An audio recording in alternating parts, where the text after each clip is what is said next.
Zdravo, moje ime je Mitja in nadaljujemo z drugim dnevom potovanja po Združenem kraljestvu. S turistično vodičko sem si pogledal Stonehenge in mesto Windsor. V popoldanskem času pa sem si še pogledal center Londona. Pa kar začnimo. V samem centru Londona sem moral biti že ob 5. uri zjutraj, tako da sem ob 2:30 uri zjutraj krenil iz predmestja Southall, kjer sem prespal. Spal sem bolj slabo, ker so ponoči na vsakih 5 minut tulile policijske sirene. Zgleda, da je to standard v samem Londonu. Mogoče tudi vzrok noč iz petka na soboto, ko Londončani proslavljajo konec tedna oziroma začetek vikenda. Če ne bi bilo policijskih siren, bi še vedno imel zaprto okno sobe, ker zrak čisto nič ne diši v primerjavi z zrakom v prelepi Sloveniji. Do centra Londona oziroma do ulice Victoria, kjer je bilo zbirno mesto za enodnevni organiziran izlet, me je ločilo med 20 in 25 kilometrov. Po noči je v Londonu zelo okrnjen javni prevoz. Deluje le nekaj avtobusov in pot se ti lahko s tem podaljša za 2-krat ali celo 3-krat. Do najbližje avtobusne postaje sem imel le nekaj 100 metrov. Mobilna aplikacija Google Maps je prišla še kako prav. Prvi izziv je bil, da sem se postavil na pravo stran ceste, da ne bi slučajno šel še bolj izven Londona. Stati na avtobusni postaji ob tej uri ni prav nič kaj prijeten občutek. Avtomobilov je bilo zares malo. Vsakih 5 minut je šel mimo policijski avto z lučkami. V vmesnem času pa je kapljal pijani folk s kolesom ali električnimi skiroji. Prizori niso kaj drugačni kot v študentski Ljubljani. V roku 15 minut pride avtobus in me odpelje 2/3 bližje centru Londona. Nato čakam naslednji avtobus. Avtobusi vozijo na 30 do 60 minut. Malo me zagrabi panika, ker naslednji avtobus ne pride. Na Google Mapsih sem gledal alternative in le uspel najti drugo. Iti na avtobus z drugo številko, ki ne pelje čisto do Viktorije, vendar zelo blizu.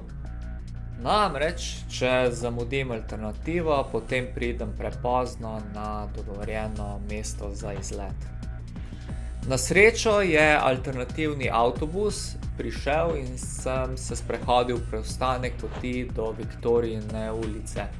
V eni izmed izložb imajo razstavljenega rdečega fičkota, ki ima volan na naši, pravi strani. Do centra Londona sem potreboval med uro in pol, prišel sem 1 uro prej od dogovorjenega. Oddahnil sem si, ker zaradi morebitnega spleta nesrečnih okoliščin bi lahko prišel celo 1 uro prepozno. Včasih ni slabo iti 1 uro prej na pot.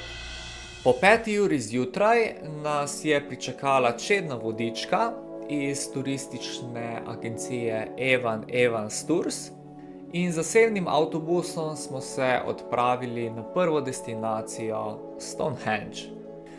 V skupini nas je bilo okrog 30 ljudi. Sem bil zelo vesel, da smo imeli to vodičko, ker se je res potrudila in nam povedala čim več informacij. Ko vodička na avtobusu ni govorila, pa je enega izmed udeležencev, kot kaže, zmatralo zgodnje vstajanje in je smrčal večji del poti. Bilo je zelo zabavno, veliko je bilo smeha na ta račun. Zakaj se je bilo treba vstati tako zgodaj zjutraj? Stonehenge je uradno odprt med 9:30 in 5. uro popoldan. Zakaj smo potem mi bili v obiskovalnem centru Stonehenge že pred 8. uro? Namreč znotraj uradnih ur je dovoljen obisk kamnitih krogov le oddaleč.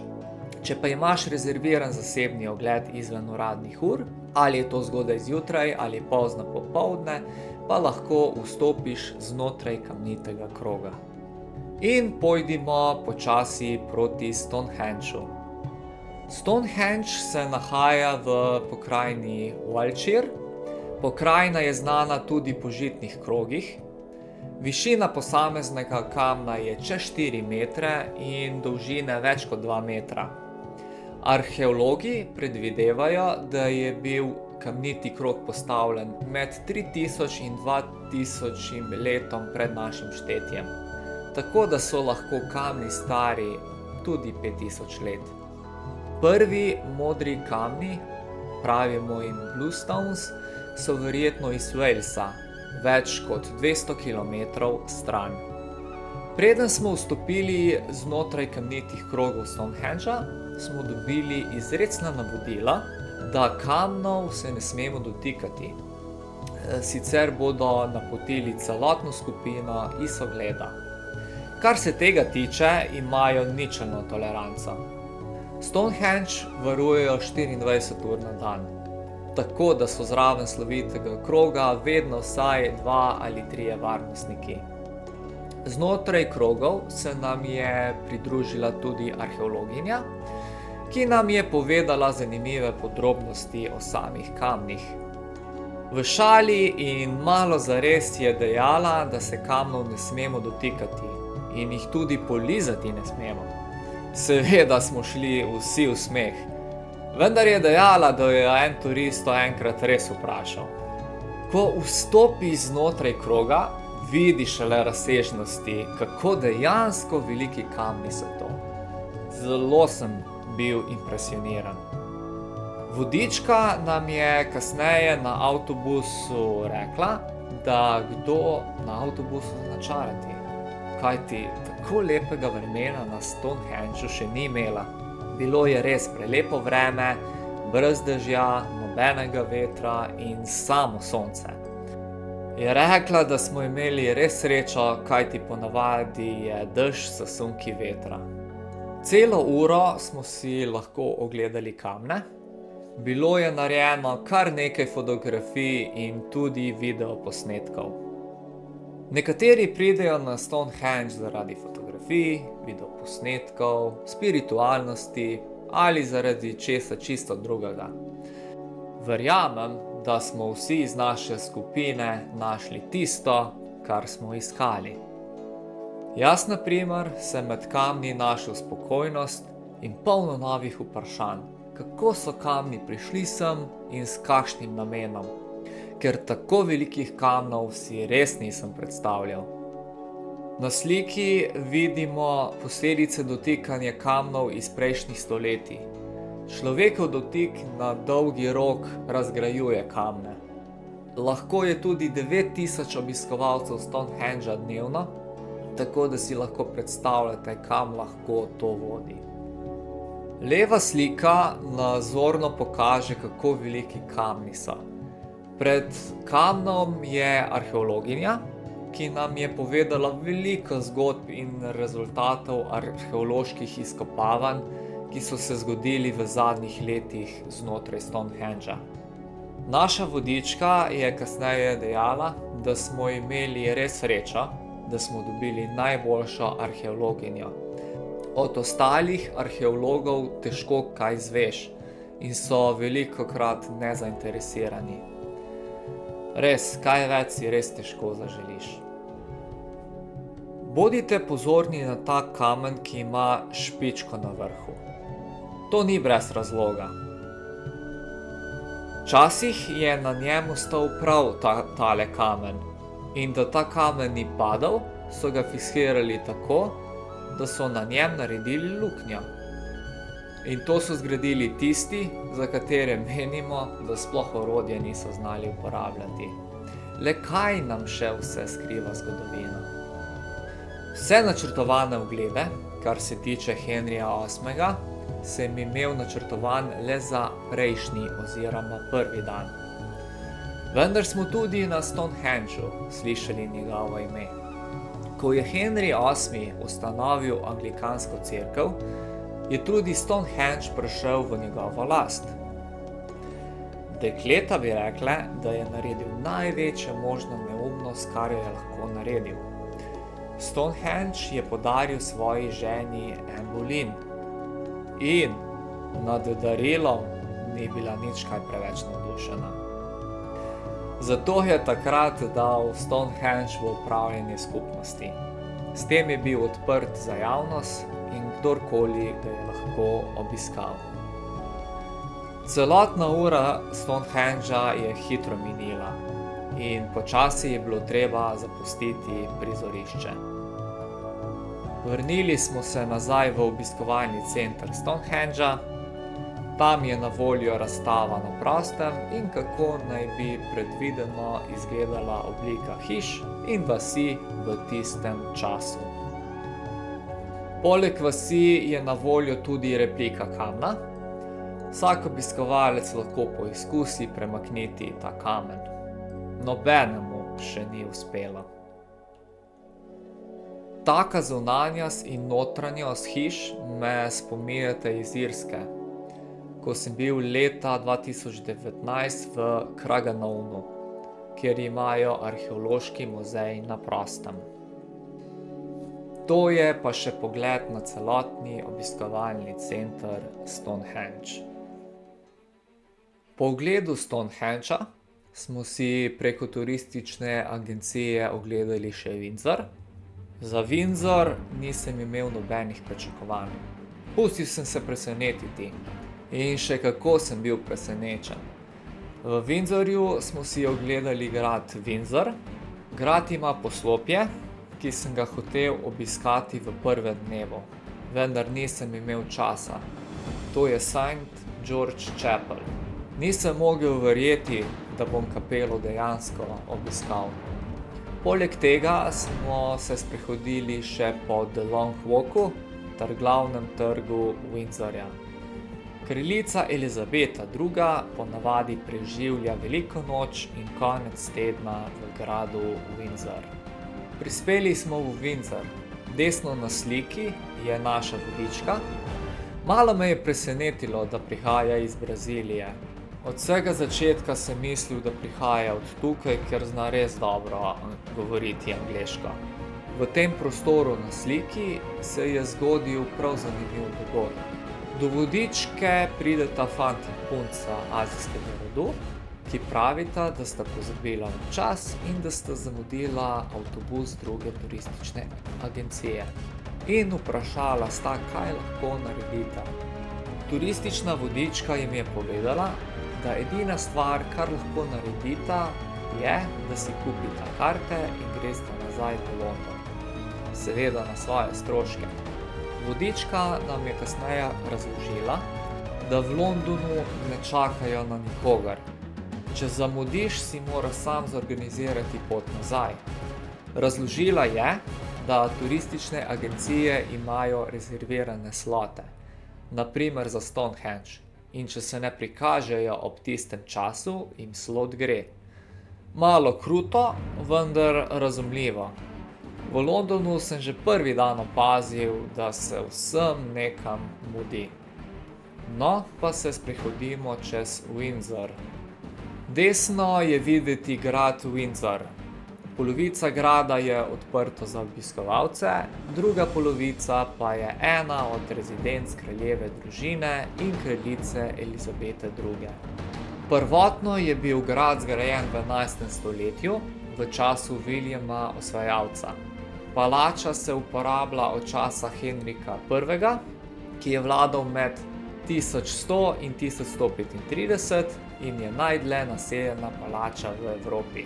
Znotraj kraljevskega obzidja je kapela St. George Chapel iz 15. stoletja, ki je zgodovinar John Martin Robinson šteje za enega največjih dosežkov angleške gotike.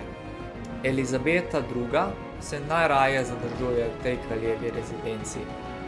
Kraljica zelo obožuje konje in v tej rezidenci jih lahko tudi jaha. Kako obiskovalci vedo, da je kraljica v gradu? Če je kraljica v gradu, je izopešena njena zastava. sicer je izobešena britanska zastava.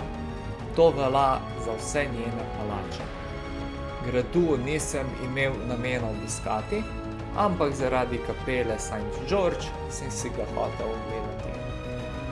To je pogled znotraj grada, to je kraljevska častna straža, straža ne izgleda nič kaj britanska. In v naslednjem videu si lahko pogledate marš te čete.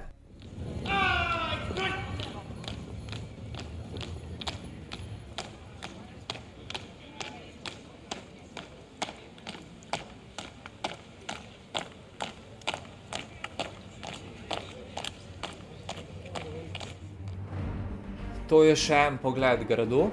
Bilo je zelo veliko obiskovalcev. Verjetno se je poznalo, da je bila sobota. To je pa St. George Chapel, oziroma kapela svetega Jurija. Je grajska kapela, zgrajena v poznosrednjeveškem gotskem slogu.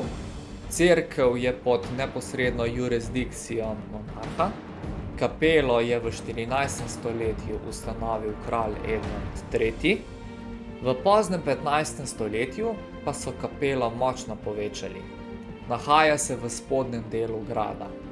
Kapela je bila prizorišče številnih kraljevih bogoslužij, porok in pokopov. Ena izmed takih porok je bila tudi poroka med Williamom in Kate. V sami kapeli je bil leta 1547 zraven tretje žene Jane Seymour kopan tudi Henry VIII. Umrl je naravne smrti. Od leta 1540 Henry VIII ni bil več atletski renesančni princ. Huda poškodba leta 1536, ko je padel s konja na dvoboju, in ponavljajoča se razjeda na nogi ga je fizično omejila. Nekateri zgodovinarji menijo, da je ta nesreča, potem ko je bil več kot 2 uri nezavesten, imela dolgotrajne psihološke posledice na kralja. Kažejo na dokaze o spremembi njegove osebnosti po letu 1536 in na njegovo vse bolj tiransko vedenje. Henry je ostal v nenehnih bolečinah zaradi razjede na nogi in je še naprej jedel, kot da je mlad moški. V zgodnjih 20 letih je pas Henrika VIII meril 89 cm. Do 50. leta se je povečal na 137 cm. Na koncu je bil težak 180 kg. Zaradi razjede na nogi je okrog njega tik pred smrtjo zelo smrdelo. Nihče si ni upal pisniti besede, ker bi bil verjetno s strani kralja usmrčen. Vsi so se ga bali. Po nekaterih informacijah naj bi dal pomoriti čez 70.000 ljudi. Kralj Henry VIII je bil tako debel, da je telo v krsti eksplodiralo. Ker se je to zgodilo ponoči, so v kapelo prišli nekateri psi in naj bi lizali njegove ostanke. In kar je za Henryja najbolj boleče je to, da je ogromno dal na javno podobo. In eksplozija krste in lizanje njegovih ostankov zagotovo nekaj dobro vplivala na javno podobo že umrlega kralja. Zgodila se je karma. Ko govorimo o zapuščini Henryja VIII, ne vem, če si lahko ustvarimo črno-belo sliko. Res je, cel britanski otok je čisto zmešal zaradi uvedbe anglikanske protestantske cerkve. Kot bomo videli v nadaljevanju, so posledice čutiti tudi na Irskem in Škotskem. Prav tako tudi ni opravičila za domnevne umore več kot 70.000 ljudi. Pa čeprav je bil 11 let v neznosnih stanjih bolečine zaradi poškodbe kolena. Vendar je naredil tudi kar nekaj dobrega za Anglijo. V njegovem režimu se je začelo pisati dogodke, kar se prej ni dogajalo. Prav tako je zaslužen za razvoj medicine. Zaradi njegovih zdravstvenih težav je cele vreče denarja zmetal v zdravstvene eksperimente.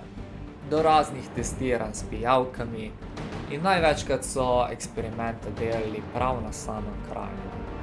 Moje mnenje je, da je bil Henry samo človek s problemi normalnih ljudi. Edina razlika je bila, da je bil kralj in so njegova dejanja eksponentno se odražala na okolico. Iz njegovega primera se lahko naučimo, da včasih ni dobro dobiti vsega. Mogoče je za katero stvar dobro, da nam ne uspe, kot smo si zamislili. Iz mojih izkušenj je najbolj vesel tisti človek, ki ceni tisto, kar ima. Človek si lahko zamisli stvari, ki nima in je do konca življenja nesrečen. Ne bodite taki kot Henry, ampak cenite stvari, ki so trenutno okrog vas. Te stvari so lahko danes samoumevne, jutri mogoče več ne bodo. Preden zaključim s Henryjem, bi dodal še to zanimivost. Za nekaj časa sem sedel ob Henryjevem grobu in opazoval ljudi. Nekateri so ob njegovem grobu govorili od grdih stvari do takih, da so se delali norca iz njega. Ampak nekateri so bili zelo spoštljivi.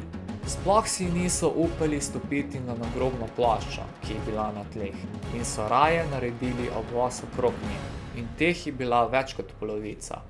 Nad tem sem bil kar malo presenečen.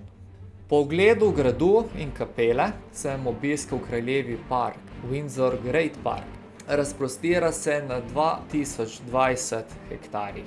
Meji na zasebni 265 hektarjev domači park, ki je bližje gradu. Park je bil dolga stoletja zasebno lovišče gradu Windsor.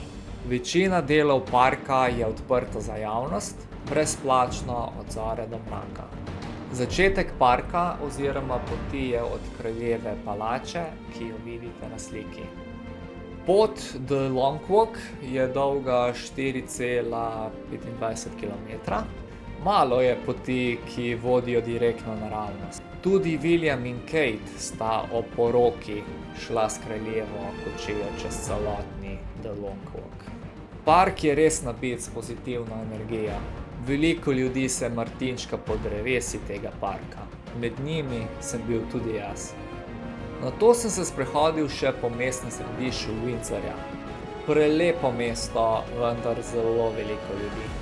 Vodička nam je povedala, da so nepremičnine tukaj zelo drage, posebej po koroni.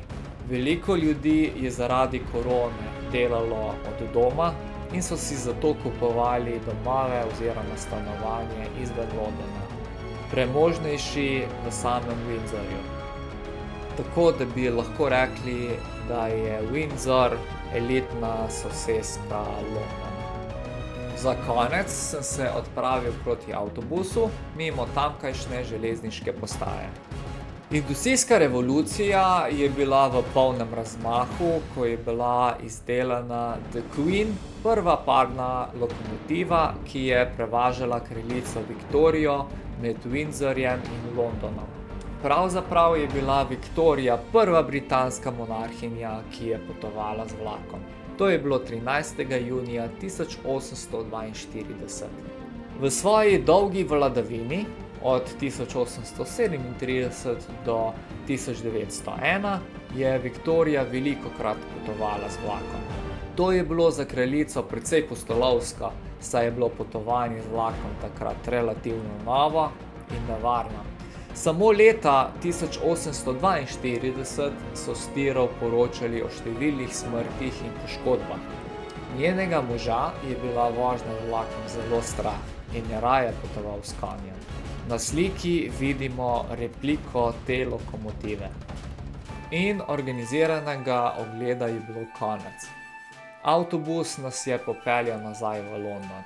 Nad vodičko moram še enkrat reči, da sem bil zelo zadovoljen. Cel izlet je bil res nad pričakovanji. Avtobus nas je pustil v ulici Viktorija. Ker smo prišli že ob 4:30, sem imel čas, da raziščem center Londona. Iz Viktorije sem šel proti Westminsterju. Prva stvar, ki sem jo opazil, je bila Westminster Abbey. To je cerkev, ki je tik zahodno od Westminsterske palače.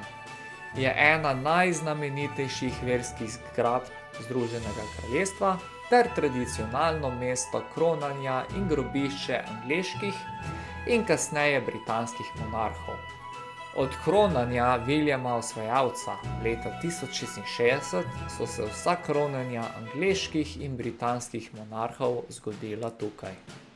To je reka Temza, ponekod znana kot reka Isis. To je reka, ki teče skozi južno Anglijo, vključujoč London. S 346 km je najdaljša reka v Angliji in druga najdaljša v Združenem kraljestvu, takoj za reko Severn. Westminster Bridge je most čez reko Temzo v Londonu, ki povezuje Westminster na zahodni strani in Lambeth na vzhodni strani. V ozadju se nahaja Big Ben. Big Ben je vzdevek za veliki zvon, udarne ure na severnem koncu Westminsterske palače v samem Londonu. Ime pa se pogosto razširi tudi na uro in urni stolp. Uradno ime stolpa, v katerem se nahaja Big Ben, je bilo prvotno Clock Tower, vendar so ga leta 2012 preimenovali v Elizabeth Tower, da bi obeležili diamantni jubilej Elizabete II. Ob reki Temzi je veliko lepih sprehajalnih poti.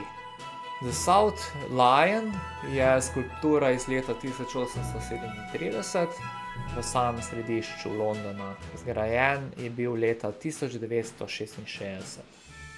The London Eye oziroma londonsko oko ali Millennium Wheel je konzolno opazovalno kolo na južnem bregu reke Temze.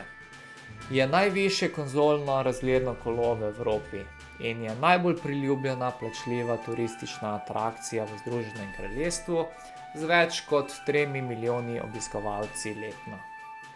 Poleg Big Banga imamo Westminstersko palačo, ki služi kot kraj srečanja obeh domov parlamenta Združenega kraljestva. To je palača, neuradno znana kot hiša parlamenta, leži na severnem bregu reke Temze. V Združenem kraljestvu se vidi, da imajo zrelo demokracijo. Namreč v samo eni uri so bile 3 demonstracije. Prva zaradi Palestine.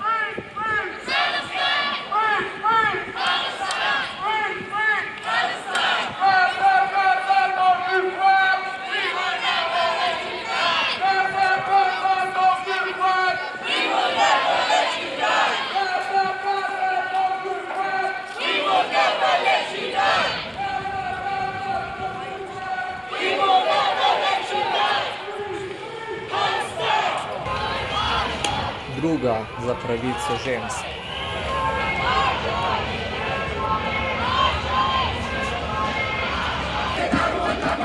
In tretja, ne vem zaradi katerega vzroka.